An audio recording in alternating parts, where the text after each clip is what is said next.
Good morning Saumya Bharti, Anurag Gupta, Rahul Kumar, Sumit Kumar. ये unknown नाम से कौन है भाई? सब लोग को गुड मॉर्निंग। आवाज जा रही है मेरी?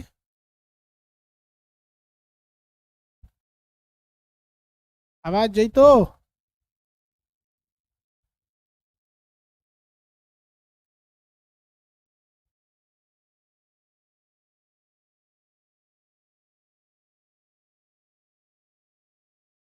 यस सर, आवाज जा रही है। चलिए हम लोग हिस्ट्री पे आते हैं। इतिहास। आप लोग को मंदिर निर्माण की कला, मूर्ति निर्माण की कला वगैरह वगैरह के बारे में हमने आपको जानकारियां दे दी थी। आप बताइए ये कौन सी कला की मूर्ति है? ऐसे अभी हम किस मूर्ति कला शैली में खड़े हैं? चिरायु भव। किस मूर्ति में पढ़े थे भाई? लोगो गंधार बोलता है। ये ससुरा तेरा गंधार समझ में आ रहा है? गंधार में तो योग अवस्था में आदमी सीरियस बैठा रहता है। बगलवा कर है गांधार कला शैली। तेरा कौन उपाय? अच्छा, ये मूर्ति कला शैली का आपको पीडीएफ नहीं मिला होगा। इसका पीडीएफ कल मिल जाएगा आपको। पीडीएफ आज टाइप हो रहा होगा और पीडीएफ टाइप के लिए बोल दिए थे वो, बस आपको अलग से उसका पीडीएफ। बाकी तो आपके पास दिल्ली सल्तनत वगैरह का पीडीएफ अवेलेबल होगा। चलिए बहुत ध्यान से हम लोग समझते हैं। लोग देखिए, मुस्लिम आक्रमण भारत पर हुआ। मुस्लिम आक्रमण, मुस्लिम आक्रमण। अगर आप मुस्लिम आक्रमण को देखिएगा ध्यान से तो इसमें आपको 3 स्टेप देखने को मिलेगा। ठीक है। और मुस्लिम आक्रमण में भी अगर इस तरह से देखेंगे बिना सीक्वेंस का, सबसे पहले आपको मोहम्मद बिन कासिम आएंगे। लूट के लेके चला गया मोहम्मद बिन कासिम। तो यहां देखिए ध्यान से, पहला आक्रमण जो हुआ था अरब देश वालों ने किया था। कौन से देश वालों ने? अरब देश वालों ने। दूसरा आक्रमण हुआ तो टर्क का था, तुर्क आक्रमण। और तुर्क आक्रमण में भी अगर आप देखेंगे ध्यान से तो तुर्क आक्रमण में एक था गजनबी। गजनबी सुबक्तगीन इसी के खानदान का था। और दूसरा था गौरी। गौरी ससुर अपना खानदान ही छोड़ दिया। उसी में से होने होते होते होते होते लास्ट में को बाबर आ गया। लास्ट में क्या आ गया? बाबर। अब बाबर से हो गया मुगल, मुगल से हो गया अंग्रेज, अंग्रेज से हो गया स्वतंत्रता नेताओं का राज आ गया। किसका राज आ गया भैया? नेताओं का राज आ गया। चलो भाई देख ध्यान से समझते हैं। अरब आक्रमण को ध्यान से समझते हैं। कौन से आक्रमण को? अरब आक्रमण को। तो पहला हम समझते हैं अरब आक्रमणकारी मोहम्मद बिन कासिम। उसके बाद से गजनबी और उसके बाद देखेंगे गौरी। गौरी से तो बहुत सारे वंश भी स्टार्ट हो गए सब। अरब आक्रमण का पहला स्टार्टिंग हुआ अरब आक्रमण 712 ईस्वी में मोहम्मद बिन कासिम ने आक्रमण किया। सबसे पहले कौन आया था अरब आक्रमण में? मोहम्मद बिन कासिम। मोहम्मद बिन कासिम। मोहम्मद बिन कासिम इसने 2 बार आक्रमण किया। पहला 712 ईस्वी सिंध प्रांत में, दूसरा 713 ईस्वी मुल्तान सिंध प्रांत में। कौन से प्रांत में? सिंध प्रांत में। और यहाँ के राजा थे कौन थे? दाहिर। यहाँ के राजा राजा दाहिर को पराजित कर दिया। उसके बाद किस लिया? मुल्तान। मुल्तान। ये 2 साम्राज्यों को उसने जीत लिया था। 2 साम्राज्यों पर आक्रमण करके जीत गया। जीतने के बाद अल मंसूरा जगह था मुल्तान के पास, उसे राजधानी बनाया और फिर यहाँ से लौट गया। यहाँ पे वो उसने शासन नहीं किया, लेकिन यहाँ पर उसने एक नए प्रकार का टैक्स लगा दिया इस एरिया में, जिसका नाम था जजिया कर। भारत पर आक्रमण करने वाला पहला मुस्लिम आक्रमणकारी कौन था? क्या हो गया भाई?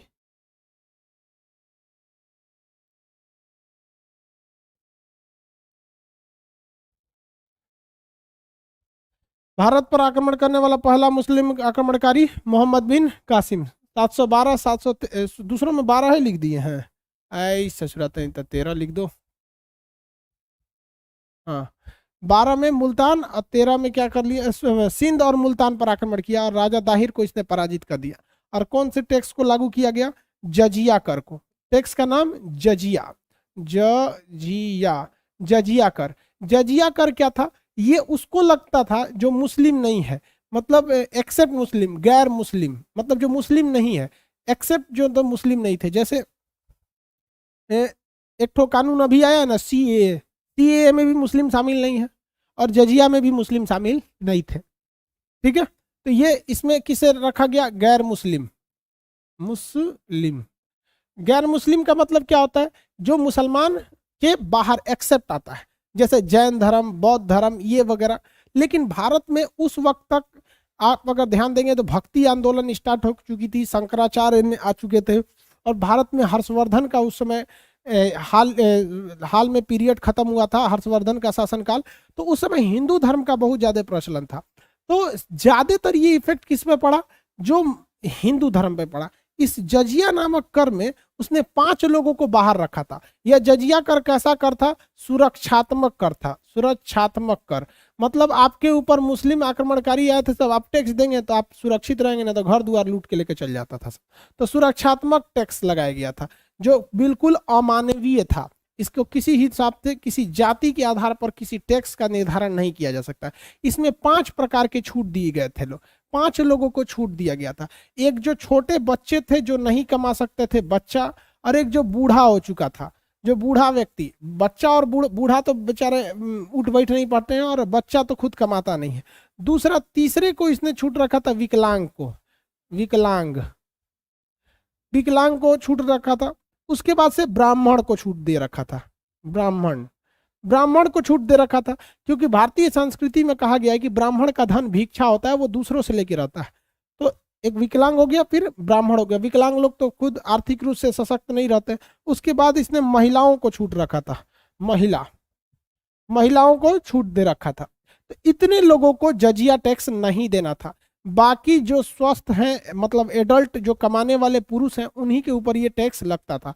अब बच्चे वगैरह ओवरऑल अगर आप देखिएगा तो इनकी संख्या, बूढ़े, बच्चे और मेनली ये बड़ी जनसंख्या हो जाती है। बच्चों की संख्या ज़्यादा होती है, बूढ़ों की संख्या ज़्यादा है, उसके बाद महिलाओं की संख्या ज़्यादा है। विकलांग बहुत कम होते हैं, 1-8% मिलेंगे। ब्राह्मण अभी भी भारत में 2-3%, एक जाति विशेष के रह जाते हैं। बट एक बड़े से आबादी को महिला, ये तो ओवरऑल आप ये कह सकते हैं कि 60% आबादी छोड़ के 40% आबादी के ऊपर ये टैक्स लिया जाता था, जो कि अमानवीय था। बाद में इसमें क्या किया, फिरोज शाह तुगलक आया। फिरोज शाह तुगलक ने क्या किया था, ब्राह्मणों पर भी जजिया कर लगा दिया। फिरोज शाह तुगलक ने किस पर जजिया कर लगा दिया, ब्राह्मणों पर भी। तो क्वेश्चन आएगा, ब्राह्मणों पर जजिया कर लगाने वाला कौन था, फिरोज शाह तुगलक। ब्राह्मणों पर जजिया कर लगाने वाला शासक फिरोज शाह तुगलक। भाई साहब, उसने किसको शामिल कर दिया, ब्राह्मण को भी जजिया कर देना था, फिरोज शाह तुगलक ने शामिल कर दिया। इसके बाद आया अकबर। अकबर जो था, अब आगे पढ़ाते जाएंगे तब ये सब समझते जाएंगे कब कब खत्म किया। अकबर ने जजिया कर को पूरी तरह से समाप्त कर दिया था। अकबर ने कहा कि भैया ये गलत है, जजिया कर नहीं लगना चाहिए। जाति के आधार पर टैक्स, धर्म के आधार पर टैक्स क्या है, गलत है। धर्म या जाति के आधार पर टैक्स गलत है।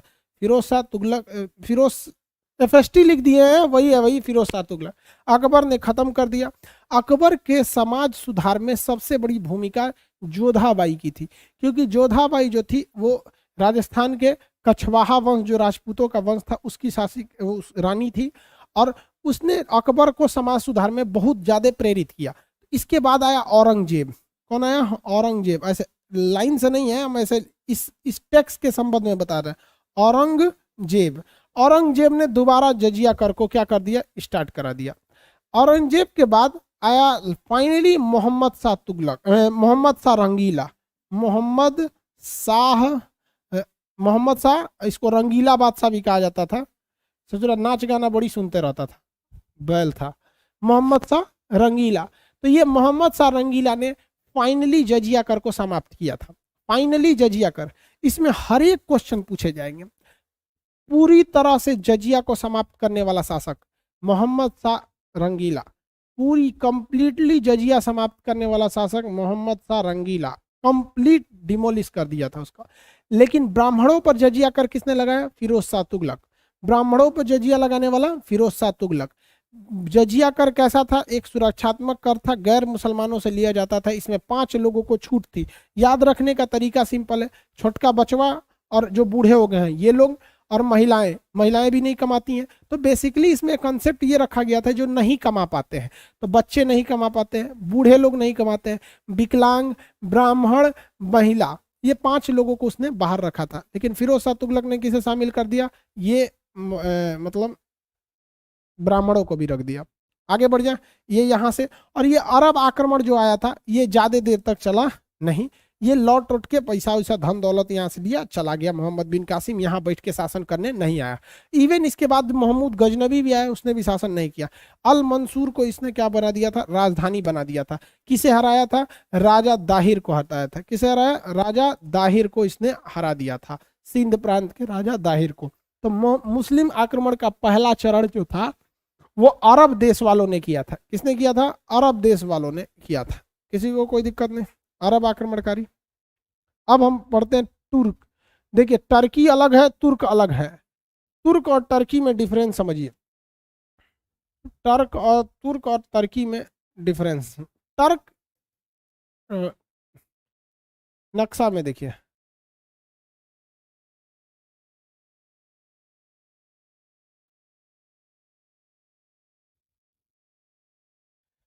ये है अरब आक्रमण। तो अरब आक्रमण नीचे से मुल्तान वगैरह होते हुए यहाँ पर आक्रमण किए थे सब। उस समय पाकिस्तान का वो एरिया था, अभी विभाजन के बाद उन सबको चला गया। तो ये एरिया पे ये लोग आक्रमण करके यहाँ पर टैक्स वगैरह लगा दिया।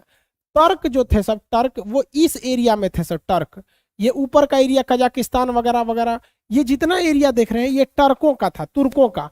तो ये तुर्क वगैरह थे सब। इसी में आता है तुर्कमेनिस्तान, उज्बेकिस्तान, कजाकिस्तान, ये सब एरिया में ना टर्क ज्यादा थे सब।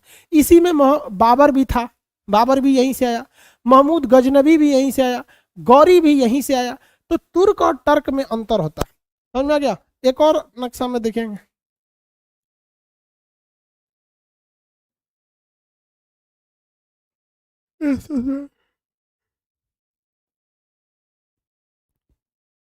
ये भारत है, इसमें से थोड़ा पीओके को आधा नक्शा जो इसे होते हैं सुना, यहाँ पे ये देखिए, ये वाला जो एरिया है टर्क का, ये ऊपर से देखेंगे तो ये तुर्की, ये ऊपर वाला एरिया ये टर्क थे सब उस समय। तो यहाँ से बहुत भारत पे आक्रमण हुआ, चाहे वो गौरी हो, गजनवी हो, या फिर टर्कों के काफी आक्रमण जो है सब, बाबर वगैरह यहाँ। अब हम लोग को देखते हैं टर्क आक्रमण। तुर्क आक्रमण में सबसे पहले कौन आएगा, महमूद गजनबी। कौन आएगा,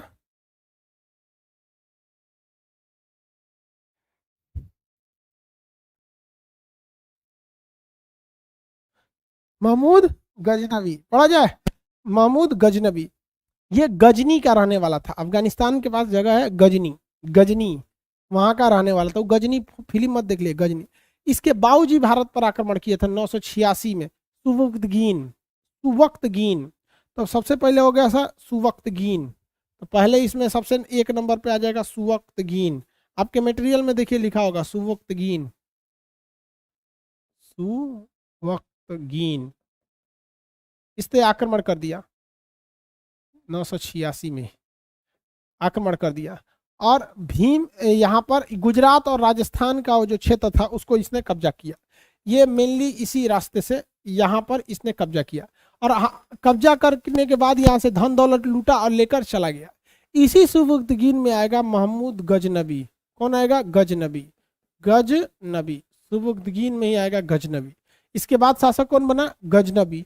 और इस गजनबी ने भारत को बहुतों बार लूटा। तो 1001 ईस्वी से लेकर 1027 ईस्वी तक इसने भारत पर कुल 17 बार आक्रमण किया था। कितनी बार आक्रमण किया, 17 बार आक्रमण किया महमूद गजनबी। इसके आक्रमण का केवल और केवल एक ही उद्देश्य था, और वो था कि भारत से ढेर सारे धन दौलत को लूट कर ले जाना। दूसरा इसका कोई उद्देश्य नहीं था। सुवक्तगीन के बाद शासक बना था महमूद गजनबी। महमूद गजनबी ने भारत पर बहुतों बार आक्रमण किया। 1001 से लेके 1027 के बीच में था जी, 26 लिख दिया, लिख का है हम गलती देते हैं जी। 1001 से 1027 के बीच में इसने कुल भारत पर कितनी बार आक्रमण किया, 17 बार आक्रमण किया। लेकिन इसका 15वां आक्रमण 1025 ईस्वी का इसका आक्रमण जो था सोमनाथ के मंदिर पर, यह सबसे ज्यादा फेमस हो गया। क्योंकि सोमनाथ के मंदिर को इसने जो लूटा, सोमनाथ सोमनाथ सोमनाथ के मंदिर को इसने कब लूट लिया? 1025 ईस्वी में। यहां पर इसने जब आक्रमण किया तो गुजरात के नीचे वाला ये जो मंदिर था सोमनाथ का मंदिर, इस सोमनाथ के मंदिर से महमूद गजनवी ने सबसे ज्यादा मात्रा में क्या लूट कर लेके गया? धन दौलत लूट के ले गया। तो महमूद गजनवी के 17 आक्रमण में से सबसे फेमस आक्रमण इसका, साउंड नहीं आ रहा है, एक सेकंड बैटरी चेंज कर देता है। सबसे प्रसिद्ध इसका आक्रमण था सोमनाथ का मंदिर।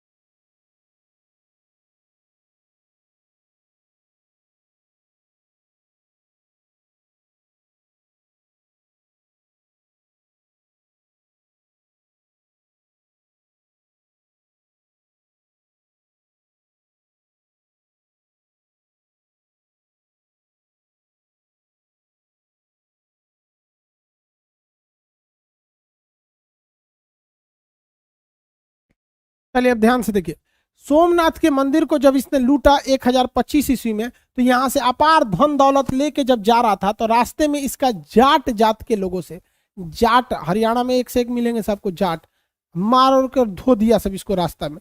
लेकिन ये ससुरा होशियार निकला, जाटों से उसने उलझा नहीं और कहा कि भैया अभी हमने सोमनाथ के मंदिर के आसपास से बहुत सारे धन दौलत को लूटा है। आवाज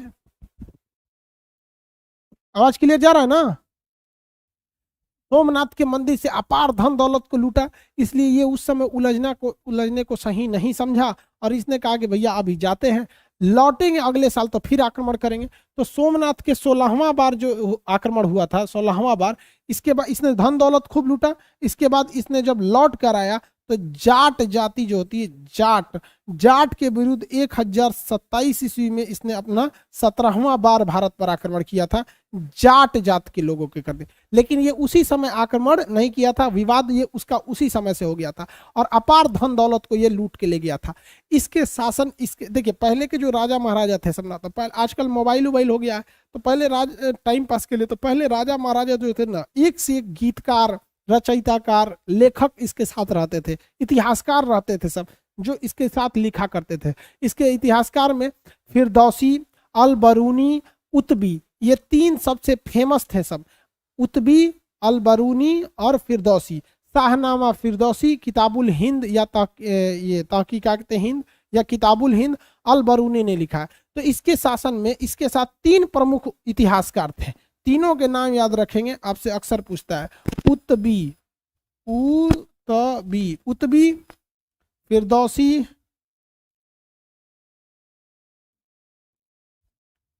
अल बरूनी,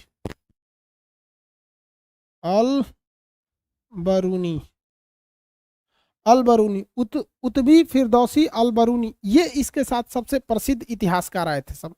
फिरदौसी शाहनामा, अल बरूनी की पुस्तक का नाम क्या है भैया? इसका किताबुल हिंद। ये यहाँ से धन दौलत लूटा और किसी भी अपने उत्तराधिकारी को यहाँ पर जगह नहीं दिया। मोहम्मद गौरी जिस तरह से कुतुबुद्दीन ऐबक को दिया, इसने नहीं दिया। तो इस प्रकार से आप देखेंगे तो अरब आक्रमण के 2 चरण में केवल धन दौलत को लूटा गया, जबकि यहाँ से ससुरा खानदान बो दिया। ये कब कब पहला चरण का किसने किया? मोहम्मद बिन कासिम 712-13। यहां पर सुवक्तगीन आया, सुवक्तगीन। दूसरा गजनबी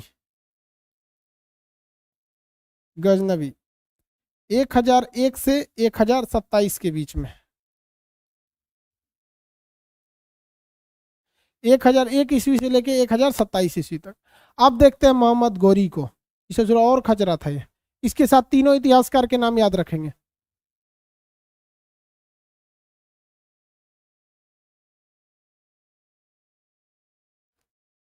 हाँ, उधर जाके मर खप गया, वो 3 साल बाद मर गया था। तो उससे थोड़ा कितना दिन जीना है, 3 साल बाद 1030 में के जाने के बाद मर और गया, तो इसको कौन पूछ रहा है, चल गया यहाँ पे। हम लोग के इतिहास में तो यही महत्वपूर्ण रखता है ना, भारत में तो मरा नहीं, ये बस यही महत्वपूर्ण रखता है कि सोमनाथ के मंदिर को 1025 ईस्वी में लूट लिया था। एक्चुअली भारतीय संस्कृति में आप देखें मंदिरों के पास अपार धन है, खास करके जो बड़े मंदिर है, तिरुपति बालाजी का मंदिर, शिरडी का साईं मंदिर, केरल के एक से एक मंदिर है सब, जहाँ पे टन में सोना रखा हुआ है, बाप रे बाप, सोना बहुत चढ़ाया जाता है। तो इसने देखा कि भैया लूट लो। उस समय हमारी पूरी एक अखंड भारत की कोई खास सेना नहीं थी, किसी किसी खास राज्यों की ही अपनी अपनी सेनाएं थी। समझ आ रहा है? सुबक्तगीन भीम द्वितीय के साथ लड़ा था भाई, बट वो धन दौलत उतना लूट के नहीं ले गया। या गुजरात के भीम द्वितीय के साथ लड़ा, बस वो ज्यादा धन दौलत नहीं लूट के ले गया, ज्यादा धन दौलत तो गजनवी लूट के चला गया, गजनवी। अब आते हैं हम लोग मुस्लिम आक्रमण के दूसरे चरण में। ये तो अरब वाला हो गया। तुर्क आक्रमण के पहले चरण का नेतृत्व किसने किया था? गजनवी। दूसरे चरण का नेतृत्व किया गौरी। यह गौर प्रदेश का रहने वाला था। गौर, अफगानिस्तान में एक जगह गौर, वहां का रहने वाला था मोहम्मद गौरी। तो मोहम्मद गौरी जो था ना, वो अफगानिस्तान का एरिया बड़ा अशांत था, तो वहां से ये भारत पर आक्रमण करने के लिए सोच रहा था। और इसने एक दो बार नहीं आक्रमण किया, इसने भारत में कई बार आक्रमण किया मोहम्मद गौरी।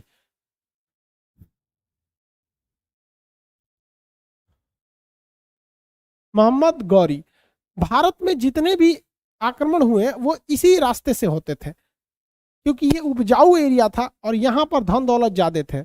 ये भारत का अभी का है और यहाँ पर पाकिस्तान थे। तो ज्यादातर आक्रमण अगर आप देखेंगे ना, सिंध हो जाएगा, यहाँ पर सिंध, पाकिस्तान के इस वाले एरिया में, मुल्तान वगैरह एरिया में, यही एरिया में ज्यादा आक्रमण होता था। जिसके रीजन देखिए, यहाँ पर हिंदुकुश पर्वत था, ये हिंदुकुश पर्वत ये रहता है, और ये अफगानिस्तान और पाकिस्तान के सीमा बनाता है अभी। तो यहाँ खैबर दर्रा, और यहाँ का सबसे फेमस दर्रा था उस समय का खैबर दर्रा, और एक और दर्रा था गोमल दर्रा।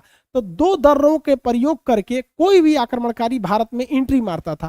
खैबर दर्रा, गोमल दर्रा, ये पश्तून के पास से इधर से निकलता है हिंदुकुश पर्वत को। तो मोहम्मद गौरी भी इसी रास्ते से आया था। इसकी भारत में पराजय भी हुई थी और जीत भी मिलते गई थी, लेकिन इसको सबसे बड़ा जीत जयचंद के वजह से तराइन के द्वितीय युद्ध में इसे मिल गया था। जयचंद और तराइन के द्वितीय युद्ध में। आप बताएंगे गोमल दर्रा और खैबर दर्रा किन पर्वतों में है? गोमल दर्रा और खैबर दर्रा किन पर्वतों में? गोमल दर्रा तथा खैबर दर्रा।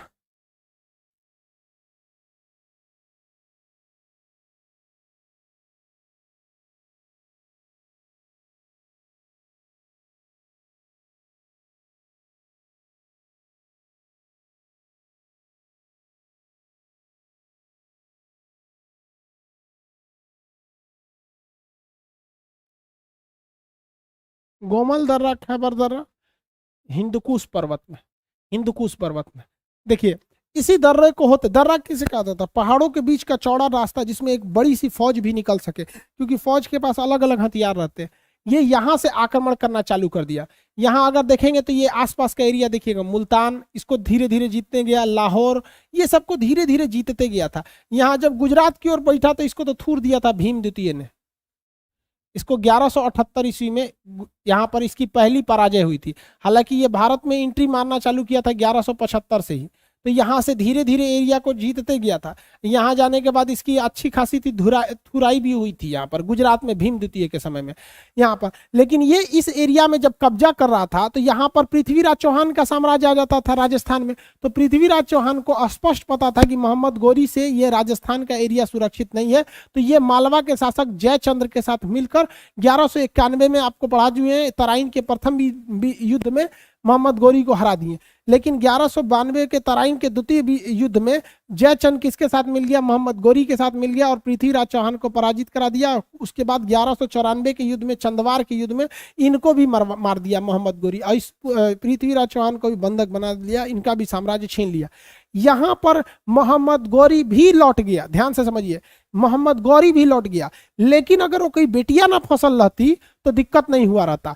ये तीनों लौट गए थे सब, चाहे मोहम्मद बिन कासिम भी लौटा, सुबक्तगीन और महमूद गजनबी भी लौटा, मोहम्मद गौरी भी लौटा। लेकिन ओकर लड़कियां जो थी वो कुतुबुद्दीन ऐबक के साथ बियाह कर लेलस फंस के। अब ओकरा चक्कर में, ओकरा दहेज के चक्कर में समझ जाइए तो यहाँ का वो मुल्तान देती है, ओकरे चक्कर में। आप बताइए अगर मोहम्मद गोरी जो था, अगर उसका बेटी का बियाह ना हुआ रहता कुतुबुद्दीन ऐबक से, और कुतुबुद्दीन ऐबक गुलाम ना होता, तो ये तो देने की जरूरत नहीं पड़ती, चल गया रहता। बहुत सब तांडव कर दिया सब।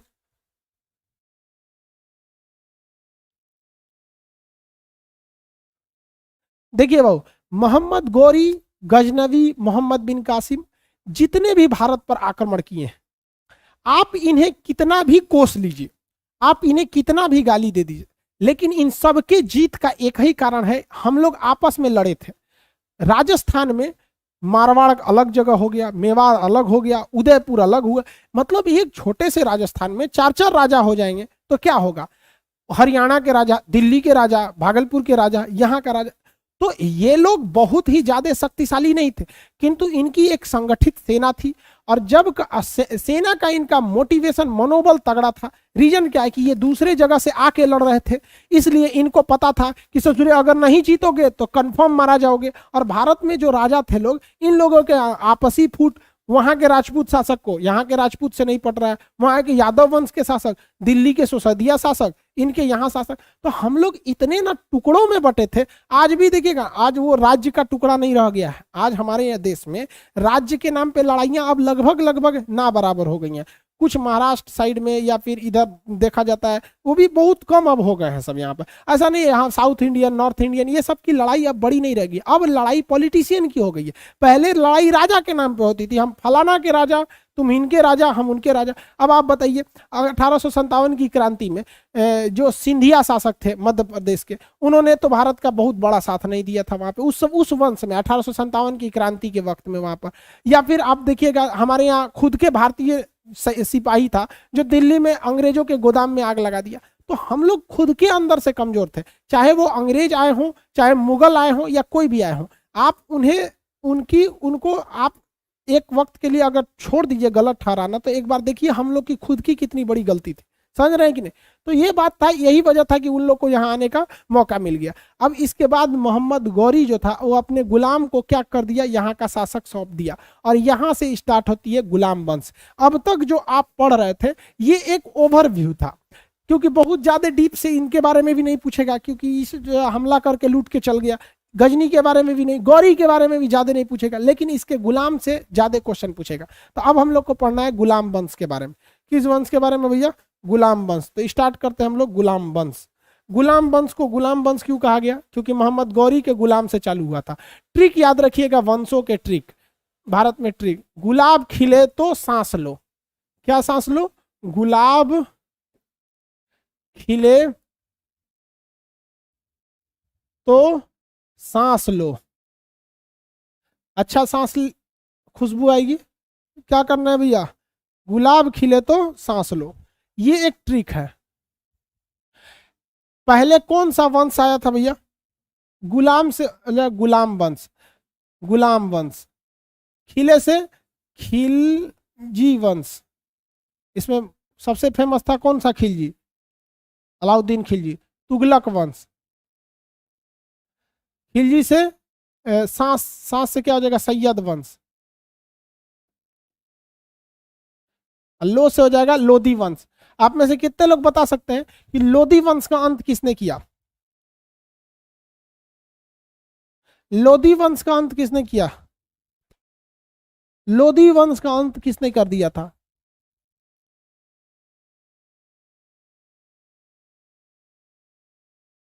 बाबर ने। लोधी वंश के अंतिम शासक इब्राहिम लोधी को पानीपत के प्रथम युद्ध में, हरियाणा के पानीपत के मैदान में मार दिया कौन? बाबर ने। इस पूरे सल्तनत में युद्ध के मैदान में अगर कोई मारा गया था तो इकलौता सुल्तान था लोधी वंश का इब्राहिम लोधी, जो युद्ध के मैदान में मारा गया था। कहाँ मारा गया? युद्ध के मैदान में मारा गया था। चलिए, तो ये उस गुलाम वंश हो गया। इसके शासक देखेंगे तो शासक ऐबक जल गया खीबों से। ये दूसरा ट्रिक देखेंगे शासक का। शासक कौन, किस वंश का शासक था? ऐबक जल गया खीबों से। ऐबक जल गया, जल गया खीबो, खीबो से कुछ नहीं होगा। याद रखने के लिए हम बता रहे हैं। यहाँ देखिए कुतुबुद्दीन ऐबक जो था, गुलाम वंश का शासक कुतुबुद्दीन ऐबक, गुलाम वंश का शासक कुतुबुद्दीन ऐबक। ये खिलजी वंश का जलालुद्दीन खिलजी, जलालुद्दीन खिलजी, खिलजी वंश का। ग्यासुद्दीन तुगलक, तुगलक वंश का ग्यासुद्दीन तुगलक। खी से खिज्र खान, खिज्र खान सैयद वंश का। अब वो यहाँ ये वाला बो से बहलोल लोदी, बहलोल लोदी, तो लोदी वंश का शासक बहलोल लोदी। याद रखिएगा ट्रिक से यहाँ पर। गुलाम वंश का कुतुबुद्दीन ऐबक, खिलजी वंश का जलालुद्दीन मोहम्मद खिलजी, तुगलक वंश का ग्यासुद्दीन तुगलक, तुगलक वंश का ग्यासुद्दीन तुगलक, सैयद वंश का खिज्र खान, लोदी वंश का बहलोल लोदी, लोदी वंश का बहलोल लोदी। इसमें सबसे लंबा शासन किसने किया? बकलोल लोदी नहीं रे, बहलोल लोदी।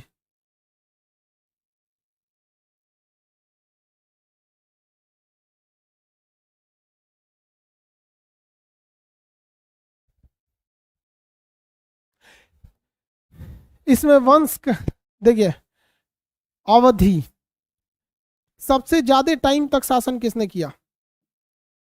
सबसे ज्यादा टाइम तक शासन किसने किया था? किस शासक ने सबसे लंबे वर्ष तक शासन किया था? कौन से वंश ने? तो इसका क्या है भैया? तुगलक सखी। कौन? तुगलक सखी, तुगलक सखी। देखिए सबसे लंबा वंश कौन सा चला था? तुगलक वंश। उससे छोटा था गुलाम वंश, उससे छोटा था लोदी वंश। क्या क से कोई वंश है इसमें? नहीं, क से कोई वंश नहीं, तो क से काट। से सैयद वंश। सबसे छोटा था खिलजी वंश। खिलजी वंश में 21 को बढ़िया शासक रहा था, अलाउद्दीन खिलजी, मतलब योद्धा टाइप का, लड़ाकू। बाकी जलालुद्दीन खिलजी को तो खुदे मार दिया, इसके बाद कोई बचा ही नहीं। इसमें वंश का कार्यकाल पूछेगा तो आपको दिमाग में तुगलक सखी, सबसे ज्यादा वंश देर तक शासन कौन किया? तुगलक वंश। आई में एगो पगला था मोहम्मद बिन तुगलक, ऐसा ऐसा कांड किया जिसका कोई हद नहीं। तो ये हो गया भैया आपका कौन सा वंश? तुगलक वंश। तुगलक वंश। शॉर्टकट ट्रिक क्या होगा? तुगलक सखी। शॉर्टकट ट्रिक तुगलक सखी।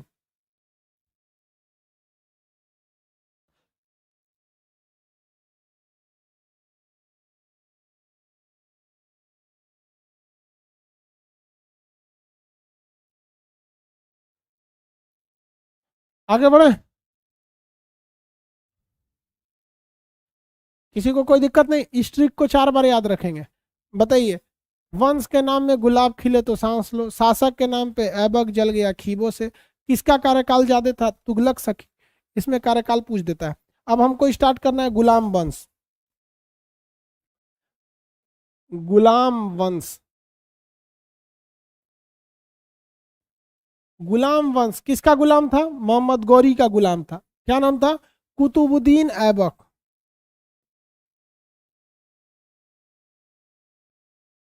कुतुबुद्दीन ऐबक। देखो भाई, कुतुबुद्दीन ऐबक जो था ये बहुत ही दानवीर था, मतलब लोगों को बहुत दान देता था, इसलिए इसे हातिम कहा जाता था। लोगों की दान और मदद देने के कारण इसे बहुत मदद करता था, इसलिए हातिम कहा जाता था। दान बहुत ज्यादा देता था, इसे लाख बख्श कहा जाता था। लाख बख्श, लाखों रुपए में ये दान दे देता था। इसे पूरा कुरान याद था, तो एक्चुअली कुरान जिसे याद रहता है उसे हाफिज कहा जाता है। हाफिज, उससे बड़ा होता है मुफ्ती, ये सब बहुत बड़े बड़े होते हैं ना, तो हाफिज था। तो इसे पूरा कुरान याद था, तो पूरा कुरान शरीफ याद होने की वजह से इसे कहा जाता था कुरान बख्श। इसे क्या कहा जाता था? कुरान बख्श। तो ये बहुत ही मतलब गरीबों के प्रति दयालु रहता था, दान देता था, इसलिए इसे लाख बख्श, लाखों रुपए दान देता था। गरीबों की मदद करने के कारण इसे हातिम कहा जाता था। इसे पूरा कुरान याद था, इसे इसलिए इसे कुरान खान, कुरान बख्श या कुरान खान कहा जाता था। इसके गुरुजी का नाम था बख्तियार काकी। इसके गुरुजी का नाम क्या था? बख्तियार काकी। तो बख्तियार काकी के याद में इसने एगो मीनार बनवाया जिसका नाम था कुतुब मीनार। तो कुतुब मीनार कुतुबुद्दीन ऐबक अपने गुरु बख्तियार काकी के याद में बनवा रहा था, न कि ये अपने लिए बनवा रहा था, ये अपने गुरु के लिए बना रहा था। तो पहला ये क्या था? इसे क्या कहा, किस किस नाम से जाना जाता था? गरीबों की मदद करने के लिए हातिम। हातिम, गरीब की मदद करना था तो जजिया हटा देते। ये बताओ अगर इतना ही गरीब की मदद करना था तो जजिया हटा देते, सब बराबर से रहते सब। ठीक है जी, कौन जो हमका जजिया नहीं हटाए। हातिम, उसके बाद क्या कहा गया, कुरान खान, कुरान खान। और क्या कहा गया, लाख बख्श, लाखों में दान देने के कारण लाख बख्श, लाख बख्श कहा गया। गुरुजी का नाम क्या था इसका, बख्तियार काकी।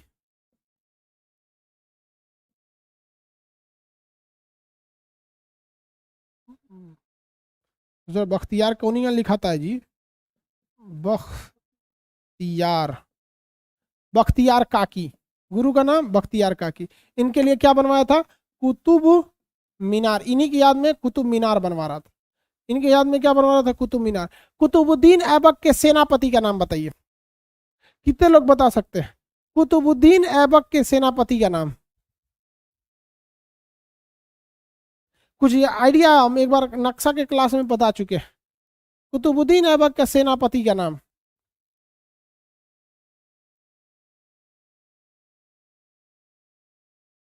इल्तुतमिश, गुलाम था वो। बख्तियार खिलजी, कुतुबुद्दीन ऐबक का एक सेनापति था बख्तियार खिलजी, जिसने कौन सा विश्वविद्यालय जला दिया, कोई आइडिया है।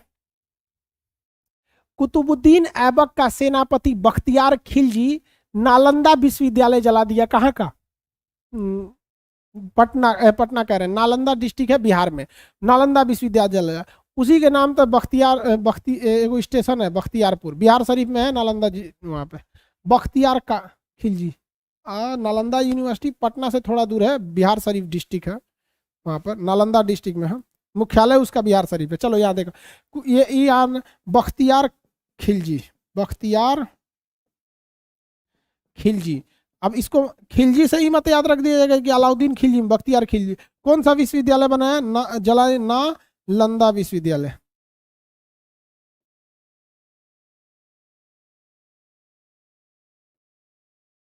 नालंदा यूनिवर्सिटी को क्या कर दिया था, तबाह कर दिया। और इसने कौन सा शहर बसाया था, बिहार शरीफ। आज नालंदा जिला का मुख्यालय क्या है, बिहार शरीफ।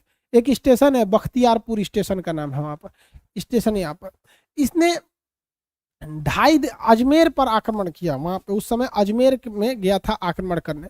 तो अजमेर में इसने 2.5 दिन का झोपड़ा नामक मस्जिद बनवाया था। ऐसा कहा जाता है कि वो एक संस्कृत स्कूल था, उसको मंदिर ना कह के उसके संस्कृत स्कूल था। क्यों, क्योंकि स्कूल क्यों कहा जाता है, देखिए मंदिर तो एक डिजाइन से पता चल जाता है कि मंदिर है, स्कूल भी डिजाइन से पता चल जाता है। घर और स्कूल का स्ट्रक्चर अलग होता है, कमरे ज्यादा रहते हैं। तो 2.5 दिन का झोपड़ा जो मस्जिद है उसे 2.5 दिन में कंप्लीट करा लिया इसने, अजमेर में। कहां पर, अजमेर में, अजमेर में 2.5 दिन का झोपड़ा, 2.5 दिन का झोपड़ा। ये क्या चीज है भैया, मस्जिद है। एक्चुअली में ये कोई विद्यालय था। कैसे पता चलता है कि ये विद्यालय था, पता ऐसे चलता है कि हम आपको बताए थे चौहान वंश में एक हरिकेली नामक कविता लिखी गई थी। किसने लिखा था, विग्रह राज चतुर्थ विशलदेव के समय हरिकेली नामक संस्कृत नाट्य पुस्तक लिखी गई थी।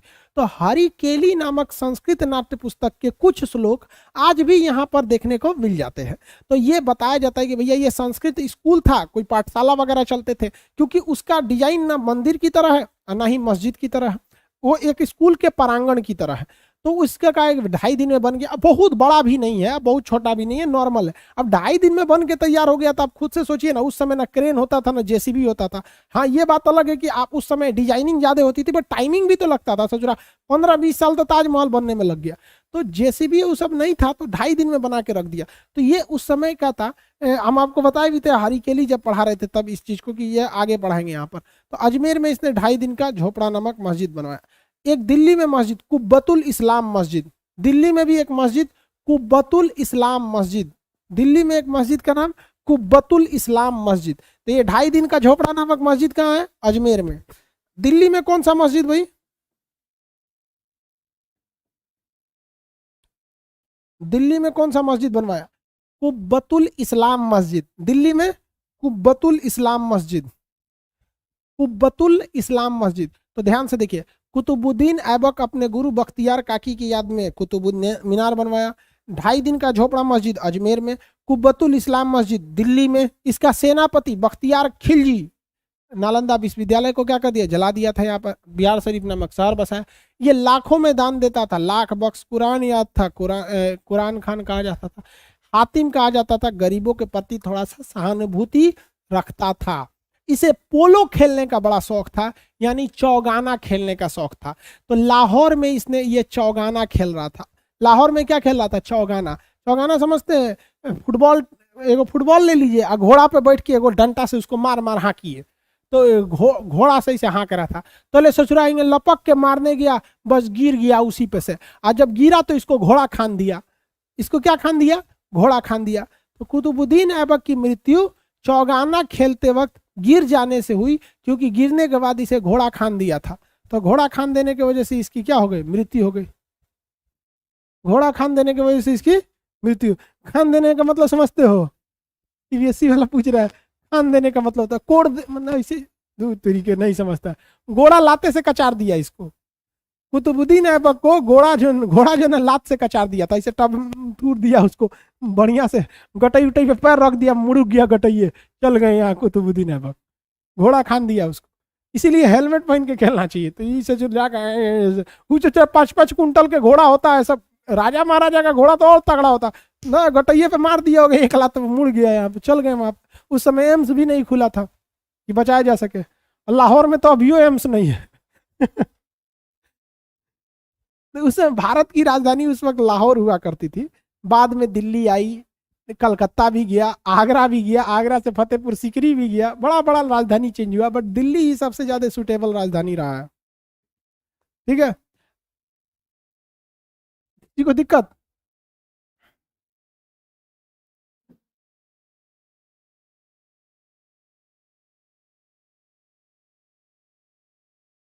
ऐसे घोड़ा खाने का मतलब ऐसे घोड़ा कचार दिया, घोड़ा उसको कचार दिया था, उसकी मृत्यु हो गई। उसकी क्या हो गई, मृत्यु हो गई। कुतुबुद्दीन ऐबक की मृत्यु हो गई। समझ में आ गया? अब कुतुबुद्दीन ऐबक के बारे में आगे कल समझाएंगे। ठीक है, आज के लिए इतना ही, आगे कल समझा देंगे।